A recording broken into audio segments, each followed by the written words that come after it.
The New York Giants land their veteran starter for 2025 in Russell Wilson. We'll have a complete breakdown of the move, what it means for the draft, and the future. That's coming up next on the Locked On Giants podcast.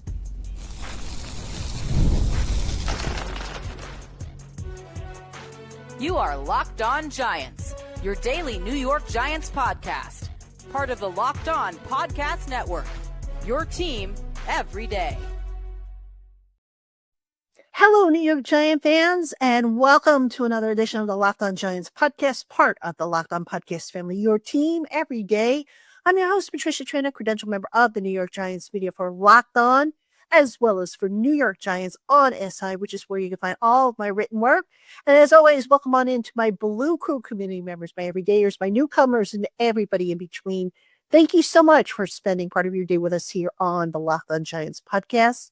And today's episode of Locked On Giants is brought to you by Game Time. Download the Game Time app, create an account, and use the promo code Locked On NFL for $20 off your first purchase. All right, ladies and gentlemen, we have some breaking news. It broke roughly about an hour and a half ago, so I've been scrambling to put stuff together for you. But the Giants have signed or will be signing Russell Wilson, quarterback Russell Wilson, to a one-year deal worth $21 million with $10.5 million guaranteed. So we're going to talk about that, why that move was made, how this all came about. We'll talk about what this move potentially means for the draft. And then we'll also talk about what it means for the future of the New York Giants quarterback position.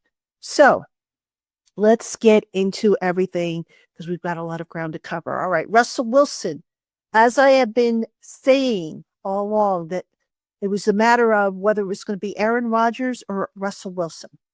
Now, coming into this whole thing, you kind of got the impression, and it was reported elsewhere, that Aaron Rodgers was leaning more towards the Steelers. Now, even though the Giants left the door open for Aaron Rodgers, to my understanding is I don't believe he had a visit with the Giants. So therefore, no visit. The chances of them signing him probably weren't going to happen because Aaron Rodgers is just that type of guy who, wants to explore everything, get a vibe for how everything works inside and that sort of thing.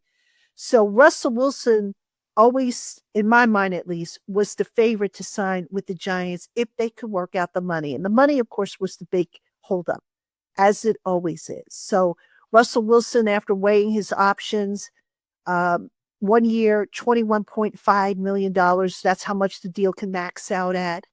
More importantly, the Giants get a guy in here who meets the criteria of the quarterbacks they have been pursuing, the veteran quarterbacks they've been pursuing this offseason. Matthew Stafford, Rodgers, Wilson, Joe Flacco, all quarterbacks with Super Bowl experience, winning Super Bowl experience. Winston, of course, the exception, but Winston, once he signed for that 2-year deal worth up to $8 million, actually it's worth up to 16 if he hits all the incentives, but it's for $8 million base. You knew that was backup money. You knew that another quarterback was coming. And look, I know a lot of you were thinking, oh, it's going to be a Shedeur Sanders if he falls to the Giants at 3. Folks, the Giants are under pressure to win now. All right, jobs need to be saved. Joe Shane, Brian Dable, they are on the hot seat. They've got a rough schedule of opponents coming up. There was virtually no way they were going to put a rookie quarterback out there. It just wasn't going to happen. It didn't make sense. The Giants, like I said, they need to win some games. They need to show John Mara, Steve Tisch progress at the end of this coming season. If they don't, they're out. It's as simple as that.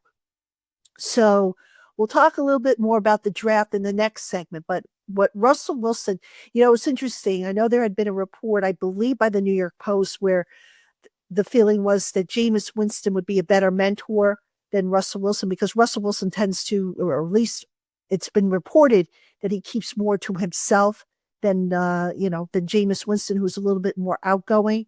Well, now the Giants have the best of both worlds. They have a guy who can come in, win them some games, hopefully. Winston can also come in and win games if they need him to, but they don't have to start a rookie if they plan to get one. All right. They can roll with Wilson. And if he's hurt, they roll with Winston and they are protected. That was the plan. Like I've been saying last year, they were going to roll with the veteran quarterbacks. If they had been able to draft the quarterback, let the kids sit. That is the plan this year, assuming that they get a young quarterback. So the, just looking at the personalities, and we haven't met, Jameis Winston yet. We haven't spoken to Russell Wilson yet. I believe it's going to be next week at some point. We will hear from both gentlemen once they officially sign with the team. But Jameis Winston, you figure, is going to be the more outgoing one, the one who, will help a young quarterback. That's not to say that Russell Wilson won't, but Russell Wilson, again, the feeling was, or the report was, that he's a little bit more introverted, but still a team player, a good addition. I'm very happy with this addition. Quite frankly, we talked about Aaron Rodgers. I never really got the impression he was going to come here. They left the door open for him, but look, I just didn't think he would be an ideal fit for the culture that they're building in that locker room. They need guys who, are going to be here, who are not going to, be in the headlines for things that they say and all that stuff. And more importantly, this was important for the Giants to wrap this up as far as the veteran quarterback angle went. And the reason for that, obviously, is because next month on the 21st, the offseason program starts. If you were going to sit there and wait and wait and wait for Aaron Rodgers to make up his mind, chances are he might not have been in for the voluntary program. And it is voluntary. I understand that. But ideally, when you're trying to build a culture, you would like for your quarterback to be in the building, watching film with teammates, getting to know, what do they like? What don't they like? Right. So the Giants are basically starting from scratch at this quarterback position. Tommy DeVito, the one guy who's the carryover, but his future, I think he'll be on the roster, but that's not a slam dunk. But you wanted to get the veterans in here, which they have, and I like this move. I really, really like this move. I realize Russell Wilson has some flaws to his game. There are some concerns with, little things about how the Steelers deployed him last year as primarily a short passer, as far as, the depth of his target. But I think Russell Wilson will do well in this Giants offense. All right. Now, coming up next, we're going to talk about the effect of this signing on this draft. What does it mean for the number 3 pick? We'll have that for you right after this. Hey, Giant fans, imagine watching your favorite team live, feeling the energy of the crowd and witnessing unforgettable moments. There's nothing like experiencing a big game in person, and getting tickets shouldn't be stressful. That's where Game Time comes in, making it easier than ever to grab last-minute seats at unbeatable prices. Game Time Picks curation makes it easier to find better value for tickets to sports, concerts, comedy, theater, and more. And they offer super deals and the lowest prices guaranteed, or Game Time will credit you 110% of the difference if you find a seat in the same section and row for less elsewhere. With seat views before you buy, no surprise fees, and a lowest price guarantee, you can book with total confidence. So go on and take the guesswork out of buying tickets with Game Time. Download the Game Time app, create an account, and use the promo code LOCKEDON to get $20 off your first purchase. That's Locked On, spelled out LOCKEDON, for $20 off. Download Game Time today. Last minute tickets, lowest prices guaranteed. All right, Giant fans, welcome back to the Locked On Giants podcast. I'm your host, Patricia Traina. This isn't quite an emergency podcast, but just a little background real quick. I had another show pre-taped, and it's funny because while I like the topics I picked out, I didn't care for the execution. I was just about getting ready to retape that show, and then the news of Russell Wilson popped up. So I'll put that show that I was going to run. Actually, I was going to run it on Thursday. I'll put that on the back burner. And also, I know I mentioned Coach Gene Clemens was going to be on the program with me. I was originally going to run that show tonight, but I'm going to push that off again one day. I'm not going to waste that show, even though some of the stuff we talked about might be a little outdated. So that's kind of what's coming up here on the Locked On Giants podcast. Just this crazy news cycle. It's like you never know when something else is going to happen. So here we are. We're doing the very best we can to keep you updated in a timely fashion. All right. Now, let's talk about what the signing of Russell Wilson means for the Giants and their draft. Folks, there's a reason why in my mock draft, I went for Abdul Carter. All right. I have not gotten the impression since the combine. I always tell you, let me get to let's get to the combine and we'll see what news comes out of it, what information comes. The vibe I was getting from the combine coverage was that the Giants were not really, what's the word I want? That they were lukewarm about the quarterback class this year. All right. So I got the impression that going quarterback at 3 was not necessarily the direction the Giants were going to go. But that said, they had to do their due diligence. They had to go to the pro days. They had the top 30 visits. They did all the scouting work. They have to do due diligence, all right? For them to say, we're not going to, go for a quarterback. Well, you don't know unless you do your due diligence.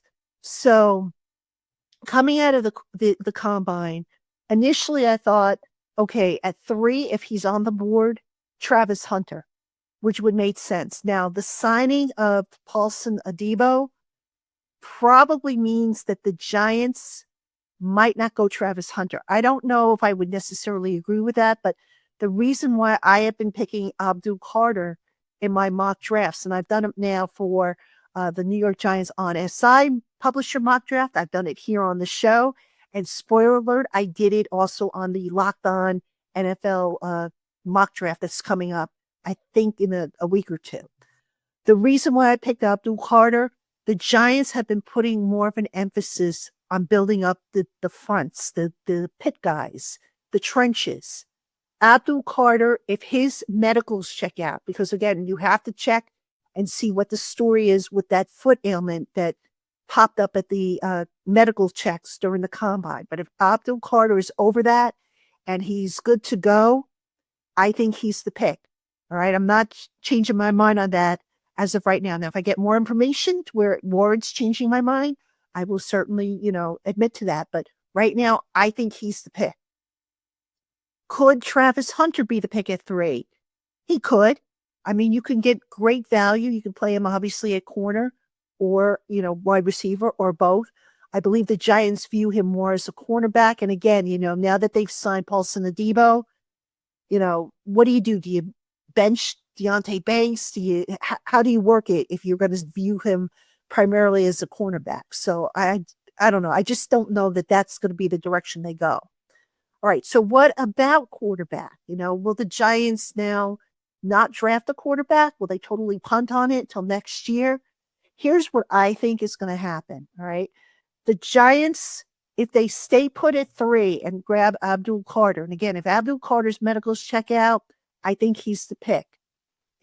But the Giants can also potentially move down if they want. If there's somebody who really, really wants Shedeur Sanders, willing to trade up, they're concerned that somebody, in front of them might take him. If I'm the Giants, I trade down if Abdul Carter's medicals don't check out. Okay. I trade down. I get more assets to use for next year because here's the thing, folks. The Giants have signed, I want to say, over 10 free agents, new free agents. Okay. They have only lost, I think, 3. They are not getting comp picks next year as of right now. So if they have to trade up next year to get a quarterback from a class that is going to be deeper in terms of talent, in terms of options, they really don't have a whole lot of capital, short of, emptying out what they've got to move up if they need to. So I would not be stunned. Again, if they don't go Carter at number 3, I would not be stunned if the Giants trade down a few spots. I do not think they will trade out of the top 10, but maybe they will look to swap places with a team behind them that might be interested in getting Shedeur Sanders. All right.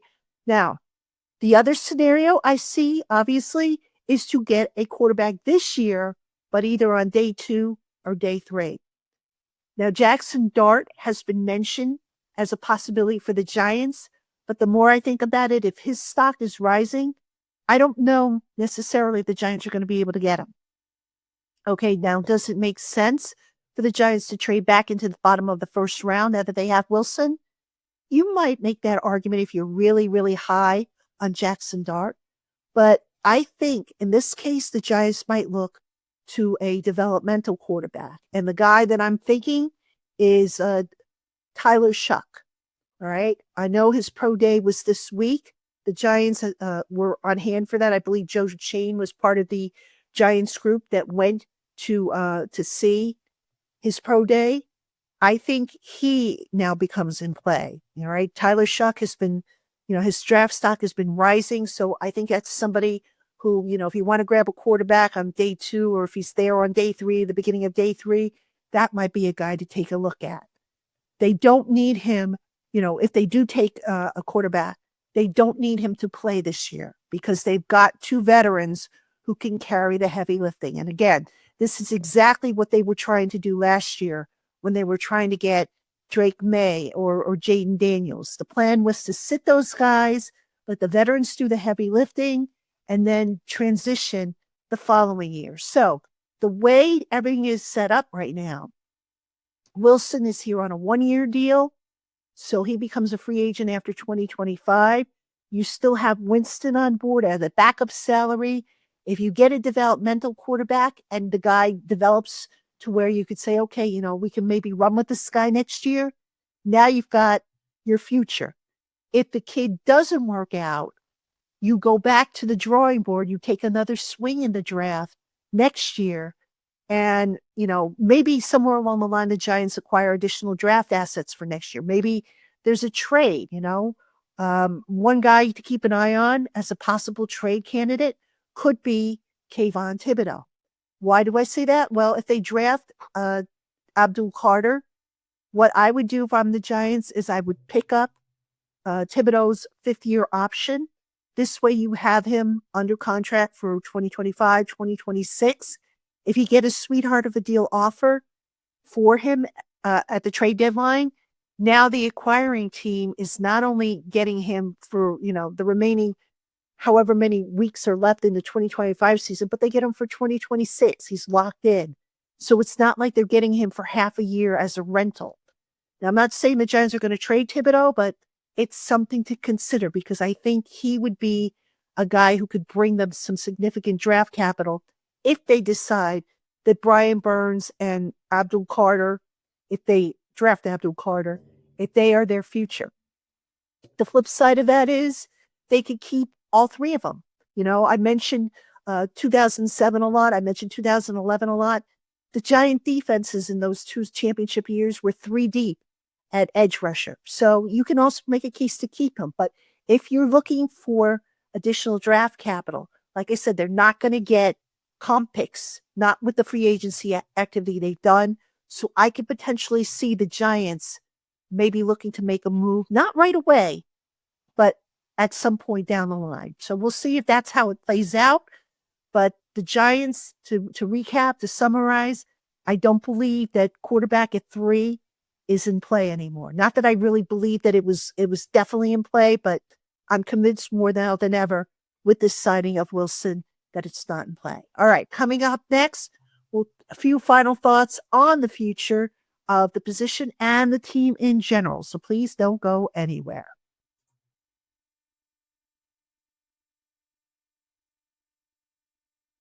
All right, Giant fans, welcome back to Locked On Giants. I'm your host, Patricia Traina.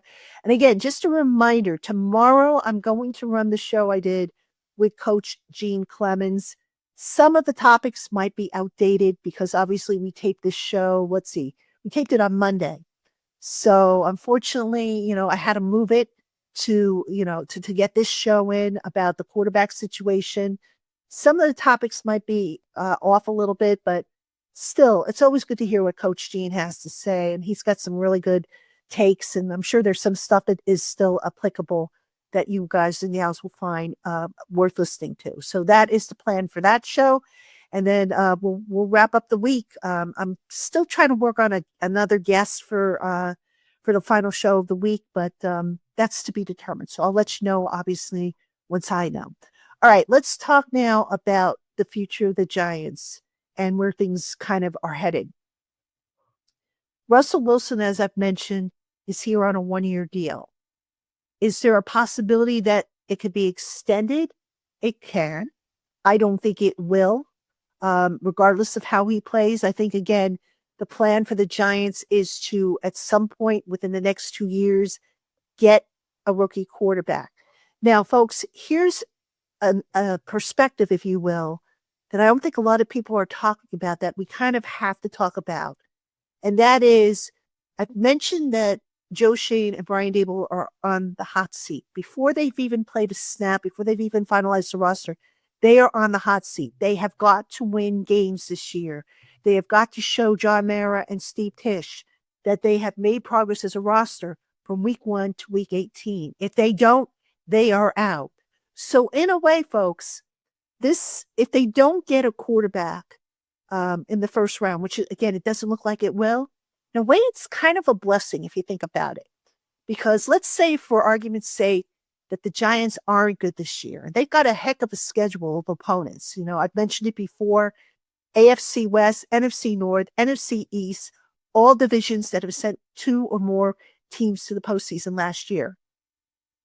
If the Giants don't generate the type of results that John Mara and Steve Tisch are looking for, and it necessitates or leads to a change at GM and or head coach, wouldn't it be better to just say, okay, you know what? We're going to sweep everybody out and we're going to start from scratch with a new GM, a new head coach, and a new franchise quarterback. Folks, that's the ideal way to do it. All right. Not this piecemeal that the Giants have been doing, for the better part of, I don't know how many years. All right. So that's, if you're looking for a consolation, if you're disappointed that maybe the Giants don't go quarterback this year in the first round, that's something you could potentially point to. Now, obviously, if Shane and Dable produce and give ownership a reason to bring them back next year, then that argument goes out the window. But ideally, think about it for a minute here. You look at what Washington did last year, all right? Washington had a new GM, a new head coach, new ownership, which the Giants aren't really going to have unless they sell that 10% off that they put up for sale. And they brought in a new quarterback. And look at what they were able to do. So I could potentially see a similar scenario for the Giants. I don't know, obviously, if that's what's going to play out. But if you're looking for an ideal scenario, that would be it. But then again, the drawback is that now this Giants roster, with the exception of Darius Slayton and Dexter Lawrence and Andrew Thomas, this Giants roster is primarily all Joe Shane's players, guys that he drafted or he signed. So anytime you bring in a new GM, a new head coach, they get rid of guys that aren't their guys and they replace them with their guys. So you're talking about a whole new rebuild all over again. If John Mara doesn't have patience now for this regime to get things on the right track, who's to say he's going to have patience if he decides to clean house at the end of the year and start from scratch? But all I'm saying, though, is the Giants are set up ideally, and this, of course, depends on whether they take a quarterback in the draft or not, but they are set up to potentially have a clean sweep if things don't go the way they want. But again, let's hope that's not the case, because I'm tired of the losing. I know you guys and gals are, and we're all hoping for the best from this New York Giants team as they look to fix the most critical position on the roster with Russell Wilson, Jameis Winston, possibly a quarterback still to come, and then Tommy DeVito. We'll see where he fits in if the Giants do add another quarterback. All right, Giant fans, that's going to do it for this edition of the Locked On Giants podcast. As always, thank you so much for tuning in, spending part of your day with us here on the program. Tomorrow, Coach Gene Clemens on that show that we taped on Monday. So, again, if you plan on watching it, just keep that in mind. That was taped Monday before the Russell Wilson news. So some of the content, some of the discussion might be out of place a little bit, but still always good to hear from Coach Gene. So anyway, we'll see you tomorrow, Giant fans.